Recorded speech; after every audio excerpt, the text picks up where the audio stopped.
Welcome to రామ్జే web. నేను మీ రామ్మోహన్. ఈరోజు మనం ఈ వీడియోలో ప్రహరీ క్లబ్స్ ఏర్పాటు, విధి విధానాలు మరియు దాంట్లో సభ్యులు ఎంతమంది ఉండాలి అనేది చూడబోతున్నాం. అదేవిధంగా ఎన్సిపిసిఆర్ అంటే ఏంటి, ఎస్సిపిసిఆర్ అంటే ఏంటో కూడా మనం ఇవాళ తెలుసుకోబోతున్నాం. అదేవిధంగా టొబాకో ఫ్రీ ఏరియాని మనం ఎలా ఏర్పాటు చేసుకోవాలి, అలాగే జీవైటీ సర్వే ఏం చెప్తుందో మనం ఇప్పుడు చూడబోతున్నాం, డిస్కస్ చేయబోతున్నాం. దానిలో భాగంగా ముఖ్యంగా ప్రహరీ క్లబ్స్ అంటే ఏంటి, దాని ఎయిమ్ ఏంటో ఒకసారి చూద్దాం. The aim of Prahari Club is to keep students away from usage of drugs and alcohol by spreading awareness about the harmful effects of it, such as damage to brain, heart and other important organs. So అంటే మనం ఏదైతే alcohol, drugs దానివల్ల వచ్చే నష్టాలని వివరించేందుకు మరియు మన పాఠశాలలో అలాంటి usage లేకుండా ఉండేందుకు మనం ఈ ప్రహరీ క్లబ్స్ అనేది ఏర్పాటు చేసుకోవాలి. సో కొన్ని యాక్టివిటీస్ కూడా మనం నిర్వహించుకోవాలి. దానిలో భాగంగా slogan writing, poster making, role play, street play, workshops కూడా కండక్ట్ చేసుకోవచ్చు. సో మొత్తం మీద ఒక క్లబ్ ఏర్పాటు చేసుకొని ఈ అవేర్నెస్ యాక్టివిటీస్ మనం నిర్వహించుకోవాల్సిన అవసరం ఉంటుంది. అయితే దానికి సంబంధించినటువంటి ఒక సర్వే ఏం చెప్తుందో చూద్దాం ఒకసారి. So tobacco free education institution మనం ఎందుకు నిర్వహించుకోవాలి, ఎందుకు ఏర్పాటు చేసుకోవాలి అనే దాని గురించి మాట్లాడుకునే ముందు జీవైటీఎస్ సర్వే అంటే గ్లోబల్ యూత్ టొబాకో సర్వే ఏం చెప్తుంది అంటే 8.5% of school students in the age group of 13 to 15 years use tobacco in some form. అంటే రకరకాల రూపాల్లో మనకి 13 నుంచి 15 సంవత్సరాల పిల్లలు దాదాపు 8.5% పిల్లలు ఎక్కువగా ఈ యూజ్ చేస్తున్నారనేది మనకి ఈ సర్వే ద్వారా తెలుస్తుంది. దాదాపుగా 5,500 మంది పిల్లలు ఈ టొబాకో పర్ డే యూజ్ చేస్తున్నట్టుగా మనకి ఈ సర్వే తెలియజేస్తుంది. So according to global adult tobacco survey ప్రకారం చూసినట్లయితే 55% of tobacco users initiated life long tobacco users of before the age of 20 years. అంటే 20 years ఏజ్ కన్నా తక్కువ ఉన్నటువంటి పిల్లలు ఈ టొబాకో యూజ్ చేయడం అలవాటు పడినట్లయితే అది లైఫ్ లాంగ్ ఒక వ్యసనంగా మారిపోతున్నట్టుగా మనకి ఈ సర్వే మనకు చెప్తుంది. సో మన నేషనల్లో దాదాపుగా 27.3% ఈ యూత్ ఉన్నారు కనుక మరి వాళ్ళు ఈ స్టడీస్ మీద కాన్సన్ట్రేట్ చేయలేకపోతున్నారు కనుక మరి వాళ్ళ మీద ఖచ్చితంగా మనం ఫోకస్ చేయాలి. దానికోసం మనం కొన్ని యాక్టివిటీస్ నిర్వహించుకోవాలనేది మనకి ముఖ్య ఉద్దేశం. దానిలో భాగంగా national tobacco control programme, the ministry of health and family welfare, government of India వాళ్ళు వాళ్ళు ఇచ్చినటువంటి గైడ్లైన్స్ ప్రకారం మనం ఈ టొబాకో ఫ్రీ ఎడ్యుకేషన్ ఇన్స్టిట్యూషన్స్ మనం ఏర్పాటు చేసుకోవాలి. వాళ్ళు కొన్ని గైడ్లైన్స్ ఇచ్చారు, దాన్ని మనం పాటిస్తూ మన పాఠశాలని టొబాకో ఫ్రీ ఎడ్యుకేషన్ ఇన్స్టిట్యూషన్గా మనం మార్చుకోవాలి. దానికోసం ఏం చేయాలో చూద్దాం. అదేవిధంగా department of school education and literacy has developed the TOFEI implementation manual. ఆ మాన్యువల్ కూడా మీకు నేను చూపిస్తాను. సో అవన్నీ మనం దానికి టెక్నికల్ సపోర్ట్గా సీడ్ అనే ఒక ఆర్గనైజేషన్ వర్క్ చేస్తుంది. మనం ఇప్పుడు ఏం చేయాలంటే టొబాకో ఫ్రీ ఏరియా అని ఒక సిగ్నేచర్, ఒక బోర్డు మనం మన పాఠశాల ప్రహరీ గోడకి మనం ఏర్పాటు చేసుకోవాలి. ప్రతి సంవత్సరం మనం 31st మేని మనం టొబాకో ఫ్రీ డేగా మనం నిర్వహించుకుంటున్నాం. ఆ విషయం కూడా మనకు తెలిసిన విషయమే. అయితే ఈ ప్రహరీ క్లబ్స్ సంబంధించి ఏం యాక్టివిటీస్ నిర్వహించుకోవాలో చూద్దాం పాఠశాలలో. So tobacco free education institution ఒక బోర్డు మనం ఏర్పాటు చేసుకోవాలి. అదేవిధంగా దీనికి సంబంధించినటువంటి ఒక క్లబ్లో మెంబర్స్ని ఏర్పాటు చేసుకోవాలి. ఆ మెంబర్స్ని ఎంతమంది ఉండాలో కూడా మనం మాట్లాడుకుందాం. అయితే there should not be any evidence of tobacco use inside the premises like cigarette, bidi, అదేవిధంగా గుట్కా, టొబాకో పౌచెస్. నెక్స్ట్ ఎక్కడ ఉమ్ము వేసినటువంటి స్పాట్స్ కూడా, అంటే కొంతమంది టొబాకో నవలి లేకపోతే కైని, గుట్కా నవలి అక్కడ ఉమ్మేస్తుంటారు. అలాంటి స్పాట్స్ కూడా మనకు కనిపించకూడదు. ఆ display of poster and other awareness materials అవి ఏంటి ఉండాలో నేను మీకు నెక్స్ట్ ఆ మాన్యువల్ చూపిస్తూ మీకు ఎక్స్ప్లెయిన్ చేస్తాను. సో మనం పోస్టర్స్ కూడా డిస్ప్లే చేయాలి మన పాఠశాలలో. అదేవిధంగా so organising at least 1 tobacco control activity every 6 months in the education institution. మన పాఠశాలల్లో ఎవ్రీ 6 monthsకి అట్లీస్ట్ ఒక్క కార్యక్రమాన్ని నిర్వహించుకోవాలి. అలాంటి కార్యక్రమాల గురించి నేను మీకు చూపించబోతున్నాను. అలాగే nomination of tobacco monitors, names, designation and contact numbers. అంటే ఒక క్లబ్ ఏర్పాటు చేసుకొని దానికి సంబంధించినటువంటి కన్వీనర్గా హెడ్ మాస్టర్ ఉంటారు. దాని ప్రొఫార్మ్ కూడా మీకు నేను చూపించబోతున్నాను. సో ఈ గైడ్లైన్స్ అనేవి మనం చక్కగా మనం గమనించి ఆ విషయాలు మనం మన పాఠశాల ఇంప్లిమెంట్ చేసేటట్టు మనం చూసుకోవాలి. ఇవన్నీ మీకు తెలిసిన విషయాలు కాబట్టి చూస్తున్నాను. ఇది 100 yards లోపల మనకి ఇలాంటి షాప్స్లో ఇలాంటి మెటీరియల్స్ అంటే టొబాకో సంబంధించిన మెటీరియల్స్ ఏవి కూడా అమ్మకుండా ఉండేటట్టు మనం ఈ క్లబ్ చూస్తుంది. సో గైడ్లైన్స్ దాదాపుగా చూడండి ఎన్ని పాయింట్స్ ఇచ్చారో. అయితే దీనికి సంబంధించినటువంటి NGOs, రిసోర్స్ పర్సన్స్, అలాగే కొన్ని రకరకాల వీడియోస్ రూపంలో అవన్నీ మనం మన పాఠశాలలో డిస్ప్లే చేయడం కానీ ఆ పరిసర ప్రాంతాల్లో మనం ఇలాంటి యాక్టివిటీస్ చేయడం వల్ల ద్వారా కానీ ప్రజల్లో మరియు ముఖ్యంగా స్టూడెంట్స్లో మరింత అవేర్నెస్ పెరుగుతుంది. కాబట్టి స్కూల్ మేనేజ్మెంట్ కమిటీ వాళ్ళు మీటింగ్స్ మనం కండక్ట్ చేసి దీని యొక్క ఇంపార్టెన్స్ తెలియజేయాలి. అలాగే రిసోర్స్ పర్సన్స్ ఎవరైనా దీనికి సంబంధించినటువంటి రిసోర్స్ పర్సన్స్ ఉంటే వాళ్ళని ఇన్వైట్ చేసి మనకు దీని యొక్క ఇంపార్టెన్స్ని తెలియజేసే ప్రయత్నం చేయాలి.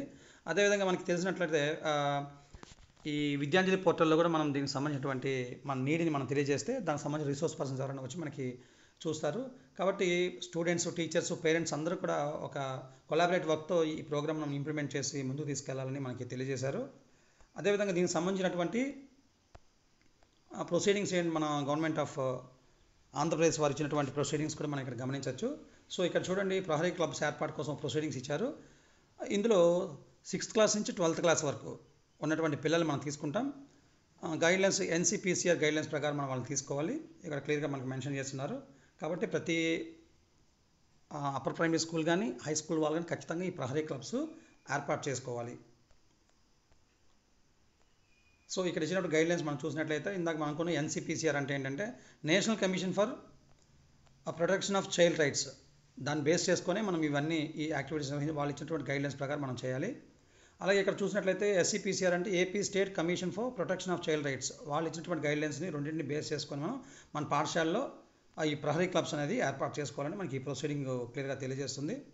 సో ఇందాక మనం మాట్లాడుకున్నట్లే ఈ ప్రహరీ క్లబ్ అనేవి అవేర్నెస్ క్రియేట్ చేస్తుంది. Awareness on bad effect of drugs and substance of abuse in human life. అది ఈ టొబాకో సంబంధించినటువంటివి కానీ ఆల్కహాల్ సంబంధించినటువంటి కానీ మన లైఫ్లో ఎంత డ్యామేజ్ చేస్తుందో అలాంటి యాక్టివిటీస్ మనం క్రియేట్ చేసుకొని అవేర్నెస్ క్యాంప్స్ ఏర్పాటు చేసుకోవాలి. ఇదిగో దానికి సంబంధించినటువంటి చూడండి, ఇక్కడ దాదాపుగా 6th to 12th క్లాస్ పిల్లలకు సంబంధించి నియర్లీ 20 to 25 స్టూడెంట్స్ మనం అక్కడ క్లబ్లో ఏర్పాటు చేసుకోవాలి. దానికి ఒక కన్వీనర్ ఉంటారు, ఒక నోడల్ టీచర్ ఉంటారు. కన్వీనర్గా HM గారు, నోడల్ టీచర్గా ఇంట్రెస్టెడ్ టీచర్ ఎవరైనా మనం దానికి అడాప్ట్ చేసుకోవచ్చు.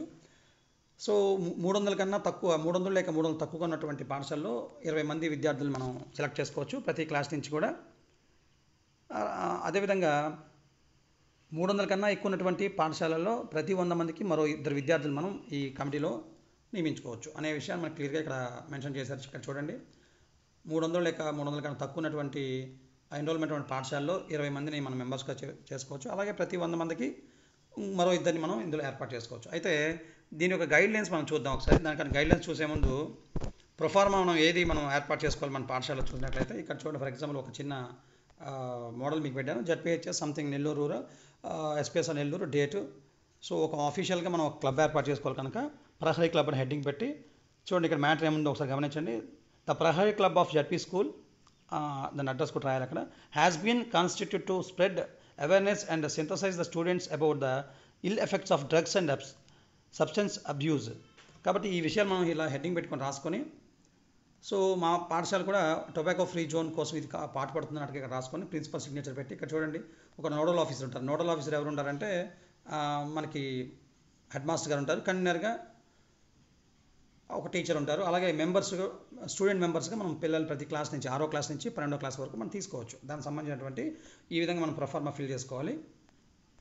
కాబట్టి ఇది కాస్త గమనించి మీరు తయారు చేసుకోవాలి. అదేవిధంగా గైడ్లైన్స్ ఒకసారి చూద్దాం మనం, ఏ గైడ్లైన్స్ అనేది. ఇందులో కొన్ని ముఖ్యమైన అంశాలు మాత్రమే నేను డిస్కస్ చేస్తాను. So implementation of manual tobacco free education institutions, మనం ఎలాంటి బోర్డు మన పాఠశాల ఏర్పాటు చేసుకోవాలి కూడా ఇక్కడ మనకి ఈ గైడ్లైన్స్ క్లియర్గా ఇచ్చారు. Department of school education and literacy, minister of education, government of India వాళ్ళు కూడా మనకి ఈ గైడ్లైన్స్ ఇచ్చారు కనుక ఇది మనం క్షుణ్ణంగా అర్థం చేసుకొని మన పాఠశాల ఇంప్లిమెంట్ చేసుకోవాలి మనం. యూజర్ మాన్యువల్ ఇది. సో ఈ యూజర్ మాన్యువల్ మనకి నెట్లో లభ్యమవుతుంది కనుక మీరందరూ కూడా దీన్ని డౌన్లోడ్ చేసుకొని మరింత క్షుణ్ణంగా చదివి అర్థం చేసుకొని మన పాఠశాలలో ఇంప్లిమెంట్ చేసుకుందాం. అయితే ముఖ్య అంశాలుగా నేను మీకు తెలియజేసే అంశాలు ఇప్పుడు మాత్రమే ఇక్కడ మీకు డిస్కస్ చేస్తాను. చూద్దాం ఆ ముఖ్య అంశాలు ఏంటో. సో ఇండెక్స్లో చూసినట్లయితే చూడండి, నీడ్ ఫర్ టొబాకో కంట్రోల్ ఎందుకు ఉండాలి, ఏంటి దాని పరిస్థితి ఏంటి, హెల్త్ ఎఫెక్ట్స్ ఎలా ఉంటాయి ఏంటి, సో ఆ అంశాలను కూడా మనకి ఈ ఇండెక్స్లో చూడొచ్చు. అలాగే ఇక్కడ ఇందాక మనం డిస్కస్ చేసినటువంటి గ్లోబల్ యూత్ టొబాకో సర్వే కూడా వివరాలు ఇంకా క్లియర్ కట్గా ఇక్కడ మనకి ఇచ్చారు. అలాగే ఒక ప్లెడ్జ్ కూడా ఉంటుంది. ఆ ప్లెడ్జ్ కూడా మనం ఈ మాన్యువల్లో మనం గమనించవచ్చు. ఇవన్నీ మనం డిస్కస్ చేయను కానీ కొన్ని మాత్రమే మీకు నేను ఇప్పుడు చెప్పబోతున్నాను. సో చూడండి, నీడ్ ఫర్ టొబాకో కంట్రోల్ అసలు ఎందుకు ఉండాలి, ఏంటి దాని పరిస్థితి ఏంటి, దాని యొక్క ముఖ్యాంశాలు ఇక్కడ మనం క్షుణ్ణంగా పరిశీలించవచ్చు. మీరు అందరూ కూడా డౌన్లోడ్ చేసుకొని చక్కగా దాన్ని చదవాలి. అలాగే ఇక్కడ చూడండి, harmful effect of tobacco consumption of human organs. అది తీసుకోవడం వల్ల ఏ ఆర్గాన్స్ దెబ్బతింటాయో మనం పిల్లలకి ఇది వివరించినట్లయితే మన స్మార్ట్ టీవీస్ ఉన్నాయి, ఎఫ్ ప్యానెల్స్ ఉన్నాయి, వాటిలో మనం క్లియర్ కట్గా సైన్స్ టీచర్ ఎక్స్ప్లెయిన్ చేయొచ్చు.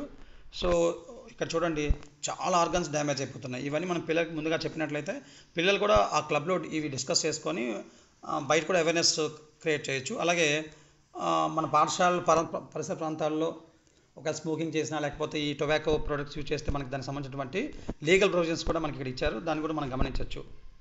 సో దానికి ఫైన్ ఎంత ఉంటుంది ఏంటి అనేది కూడా మనకు కొంత అవగాహన ఉండాలి. అందుకే నేను మీకు ఈ యొక్క పీడిఎఫ్ మీకు చూపిస్తున్నాను. దాని యొక్క రూల్స్ అండ్ రెగ్యులేషన్స్ ఏమున్నాయి అవన్నీ కూడా మనకి ఇక్కడ కనిపిస్తాయి. ఇది ఒకసారి డౌన్లోడ్ చేసుకుని అయితే యాక్టివిటీస్ ఇందాక మాట్లాడుకుంటున్నాం. Activities for tobacco free education ఇన్స్టిట్యూషన్స్లో మనం ఎలాంటి యాక్టివిటీస్ నిర్వహించుకోవాలో ఇక్కడ మనం చూడబోతున్నాం.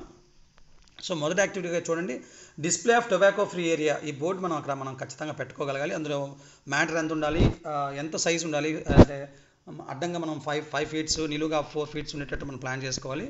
దానికి సంబంధించినటువంటి ఏదైనా ఇన్సిడెంట్స్ మన పాఠశాల జరిగినట్లయితే సో రిపోర్టింగ్ నోడల్ ఆఫీసర్కి మనకి తెలియజేయాలని చెప్పి కూడా మనకి ఇక్కడ కాంటాక్ట్ నెంబర్ కూడా ఇవ్వాలి. సో ఇలాంటి బోర్డు ఖచ్చితంగా మన పాఠశాలలో మనం ఏర్పాటు చేసుకోవాలి. అలాగే చూడండి, no smoking area, smoking here is an offence అనే బోర్డు కూడా ఉంది. దానికి ఒక వైలెన్స్ చేస్తే 200 రూపీస్ ఫైన్ కూడా మనకి ఇచ్చారు. దాని యొక్క మెజర్మెంట్స్ మనం ఎంత ఈ బోర్డు ఎంత ఉండాలో కూడా మనకి మెజర్మెంట్స్ క్లియర్గా ఇచ్చారు. ఇది వాల్ పెయింటింగ్ రూపంలో మనం ఏర్పాటు చేసుకోవచ్చు, లేకపోతే పోస్టర్ రూపంలో కూడా మనం డిస్ప్లే చేసుకోవచ్చు. సెకండ్ యాక్టివిటీగా చూడండి ఏముందో. So display of tobacco free education institution board కూడా మనం పెట్టాలి. అందులో చూడండి ఇక్కడ 100 యాడ్స్ ప్రెమిసెస్లో మనకి ఈ 100 యాడ్స్ పరిసర ప్రాంతాల్లో మనకి ఎలాంటి ఈ టొబాకో ప్రొడక్ట్స్ అమ్మకూడదనే బోర్డు కూడా మనం పెట్టాలి. దాని ఎంత సైజులో ఉండాలి కూడా మనకి క్లియర్గా ఇచ్చారు. కాబట్టి మాన్యువల్ ఒకసారి క్లియర్గా మనం చదువుకోగలగాలి. అంటే మనం అనుకున్నాం కదా 6 మంత్స్లో కనీసం ఒక యాక్టివిటీ కూడా నిర్వహించాలని చెప్పేసి. సో ఇలాంటి యాక్టివిటీ నెంబర్ 3 చూడండి, ఇక్కడ క్లియర్గా మనకు చెప్తున్నారు వాళ్ళు.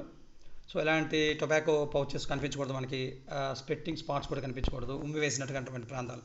అలాగే ఇక్కడ చూడండి, ఈ అంశాలు ఏవి కూడా మన పాఠశాలలో కనిపించడానికి వీల్లేదు.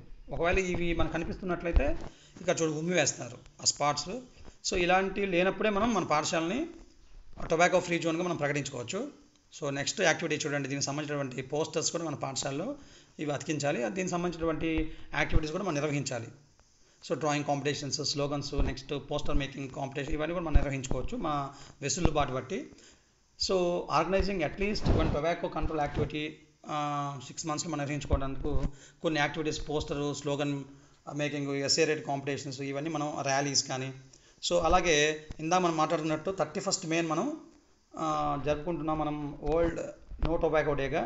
కాబట్టి అది కూడా మనం నిర్వహించుకోవచ్చు. బట్ మేలో మనం ఉన్నాం కాబట్టి దాన్ని బేస్ చేసుకొని దాని యొక్క ఇంపార్టెన్స్ తెలియజేస్తూ మరో రోజు మనం నిర్వహించుకోవచ్చు. ఇక్కడ చూడండి మాన్యువల్లో ఈ ప్లెడ్జ్ కూడా ఇక్కడ వాళ్ళు చదువుతున్నారు. దానికి సంబంధించినటువంటి స్కిట్స్ రూపంలో కూడా మనం ప్రజెంట్ చేయొచ్చు. ఎస్ఎంసీ కమిటీ సమావేశాల్లో కానీ, లేకపోతే ఒక రిసోర్స్ పర్సన్ తీసుకొచ్చి అతని చేత పిల్లలకి మనం తెలియజేసే ప్రయత్నం చేయొచ్చు. అలాగే ఇక్కడ చూడండి, డ్రాయింగ్ కాంపిటీషన్స్, స్లోగన్ కాంపిటీషన్స్, ఒక అవేర్ ర్యాలీస్, ఇవన్నీ మనం నిర్వహించుకోవాలి మన పాఠశాలలో. అలాగే యాక్టివిటీస్ కూడా ఇక్కడ మనకి కొన్ని ఇచ్చారు. దీనికి సంబంధించినటువంటి మానిటర్స్ మనం ఏర్పాటు చేసుకోవచ్చు. విద్యాంజలి ప్రోగ్రాంలో భాగంగా కూడా మనకి పాఠశాలకి ఒక రిసోర్స్ పర్సన్ కావాలి, దీనికి సంబంధించి కూడా మనం చేయొచ్చు. సో ఇలాంటి యాక్టివిటీస్ మనం ఖచ్చితంగా మన పాఠశాలలో నిర్వహించుకోవాలి. అయితే ఈ పీడిఎఫ్ అనేది మనం ఒకసారి డౌన్లోడ్ చేసుకొని మన దగ్గర పెట్టుకుంటే మరింత అవగాహన కోసం మనం ఇది ఉపయోగించుకోవచ్చు. కాబట్టి మీ అందరికి కూడా ఈ వీడియో మీకు ఉపయోగపడుతుంది అని నేను అనుకుంటున్నాను. ఉపయోగపడుతుంది మీరు భావించినట్లయితే లైక్ చేయండి, షేర్ చేయండి. ఇంకెవరైనా సబ్స్క్రైబ్ చేయనటువంటి వాళ్ళు ఉంటే మన ఛానల్ సబ్స్క్రైబ్ చేయండి. మరిన్ని మంచి వీడియోలు మీకు నా నుంచి వస్తాయని తెలియజేస్తున్నాను. ధన్యవాదాలు.